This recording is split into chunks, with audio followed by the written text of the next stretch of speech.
जब दुनिया में सब कुछ खत्म हो जाता है तब कौन बचता है? जब सब देवता डरे हुए थे तब कौन आगे बढ़ा? वो है महादेव, जो विनाश भी है और जीवन भी। हिमालय के शिखरों पर जहां सिर्फ बर्फ नहीं बल्कि शांति भी जम जाती है, वहां विराजमान है शिवा महादेव। ना राज सिंहासन, ना सोने का महल, शरीर पर भस्म, गले में सांप, जटाओं में बहती पवित्र गंगा और आंखों में पूरा ब्रह्मांड। महादेव अलग क्यों है? क्योंकि वो शक्ति का प्रदर्शन नहीं करते, वो शक्ति को संभालते हैं। समुद्र मंथन का सच। एक समय ऐसा आया जब देवता और असुर दोनों अमृत चाहते थे। उन्होंने मिलकर क्षीर सागर का मंथन शुरू किया, पर अमृत से पहले निकला विष। ऐसा विष जो पूरे ब्रह्मांड को जला सकता था। सब डरे, कोई आगे नहीं बढ़ा। तब सबने महादेव को याद किया। महादेव आए, उन्होंने बिना सोचे समझे वो विष अपने हाथ में लिया। पर सोचो, अगर वो विष पी लेते और उनका शरीर जल जाता तो? पर महादेव ने अपने कंठ में उस विष को रोक लिया। तब से उनका नाम पड़ा नीलकंठ। ये था महादेव का पहला संदेश, जो सबको बचाने के लिए दर्द सहले वही सच्चा देवता है। तपस्या का रहस्य। महादेव का सबसे बड़ा बल क्या है? उनका त्रिशूल, उनका तांडव? नहीं, उनकी तपस्या। सदियों तक वो आंखें बंद करके ध्यान में बैठे रहे। उनके लिए शोर नहीं, शांति मायने रखती थी।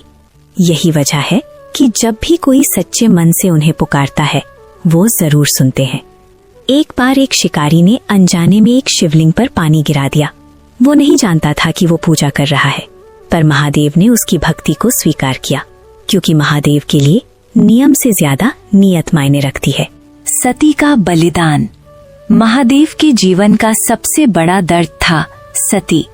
जब राजा दक्ष ने महादेव का अपमान किया तो सती ने अग्नि में प्रवेश कर लिया। महादेव का हृदय टूट गया। उन्होंने सती के शरीर को कंधे पर उठाया और प्रलय का तांडव करने लगे।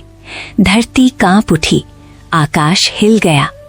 तब विष्णु ने सुदर्शन चक्र से सती के शरीर को टुकड़ों में बांट दिया ताकि प्रलय रुक सके। ये था महादेव का रूप, प्रेम में कोमल और दर्द में भयंकर। पार्वती की तपस्या। समय बीता, सती ने पार्वती के रूप में जन्म लिया। पार्वती ने महादेव को पाने के लिए कठोर तपस्या की, बर्फ पर बैठकर, बिना भोजन के, बिना नींद के। महादेव ने उनकी भक्ति देखी। उन्होंने समझा ये प्रेम सिर्फ इच्छा नहीं, तपस्या है। और फिर हुआ उनका विवाह। ये संदेश था, सच्चा प्रेम कभी जबरदस्ती नहीं होता, वो तपस्या से मिलता है। त्रिपुरासुर का विनाश। 3 असुरों ने 3 शहर बनाए जो आकाश में घूमते थे। उन्हें कोई हरा नहीं पा रहा था। तब महादेव ने एक ही बाण से तीनों को नष्ट कर दिया।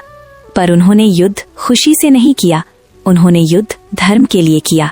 महादेव सिखाते हैं, शक्ति का उपयोग कभी घमंड के लिए नहीं, सिर्फ न्याय के लिए करो। भस्म और सच्चाई। महादेव शरीर पर भस्म क्यों लगाते हैं? क्योंकि वो याद दिलाते हैं, एक दिन सब कुछ भस्म हो जाएगा। न पैसा रहेगा, न घमंड, न शरीर, सिर्फ कर्म रहेंगे। महादेव का रूप हमें डराता नहीं, हमें सच्चाई याद दिलाता है। ओम, तांडव, विनाश या नया जन्म। जब महादेव तांडव करते हैं तो लोग उसे विनाश समझते हैं, पर तांडव का मतलब है पुराने को तोड़कर नए के लिए जगह बनाना। अगर पेड़ के सूखे पत्ते ना गिरे तो नए पत्ते कैसे आएंगे? महादेव का तांडव भी वही करता है। उन्हें महंगा भोग नहीं चाहिए, सिर्फ एक बेलपत्र और सच्चा मन। इसलिए उन्हें भोलेनाथ कहा जाता है। जो उन्हें सच्चे दिल से याद करता है वो कभी अकेला नहीं रहता। सोचो, जब सब लोग तुम्हें छोड़ दें, जब दुनिया तुम्हें समझ ना पाए, जब तुम टूट जाओ, तब हिमालय की शांति में बैठकर एक बार महादेव को याद करना, क्योंकि वो विनाश के देवता नहीं, अंदर के अंधकार को खत्म करने वाले देवता हैं। वो सिखाते हैं, दर्द को शक्ति में बदलो, अपमान को तपस्या में बदलो और हार को नई शुरुआत में। स्टोरी अच्छी लगी हो तो लाइक, कमेंट, सब्सक्राइब करना ना भूलें। हर हर महादेव।